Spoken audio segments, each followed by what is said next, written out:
All right, does this brand social suck or slap? I'm gonna dive right in. Goodr. I've not heard of this brand yet, but it was brought to my radar. Let's dive into their social. First off, very colorful, very vibrant. I see a lot of good thumbnails. Decent start, but let's see, does the content actually make sense? I see some boring posts. Here they are talking about the National Park Foundation. That is cool, I guess. Not gonna get a ton of engagement, in my opinion.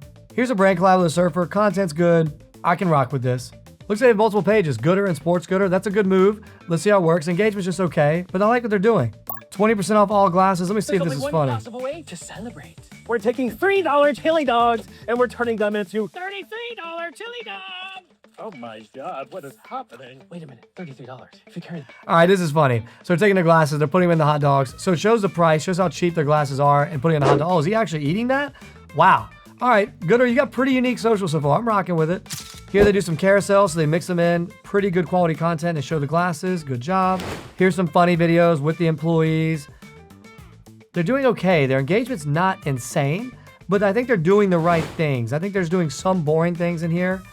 I don't really see how they have 300,000 followers, I'm being honest. The engagement isn't there. They get 300 likes, 400 likes, 100 likes, 1,000 likes. So they're doing some good things on social. I feel like more recently they're just starting to figure it out. As I scroll down, their social was quite generic. It was quite boring.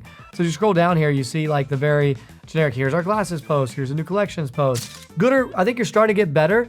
I wouldn't say it sucks or slaps. It's starting to hit, but here's what I do. One, get some more consistent characters. Get something we're really following. Give us a reason to come back. There's no really rhyme or reason. You're just kind of posting around. Is there a goal for your page? Do you want to have the best glasses for a certain type of niche? Do you want to help a certain type of person? What do you want to do? Give us something to follow along. Is there a journey? Is there something we can learn from you? I think that's what's missing here is that bigger picture. So get together with the team, really dive in and think about what you want to do, who you want to hit, how you want to hit them. But I think you can get there and good start. As always, I'm looking for more brands. Let me know who else I should do.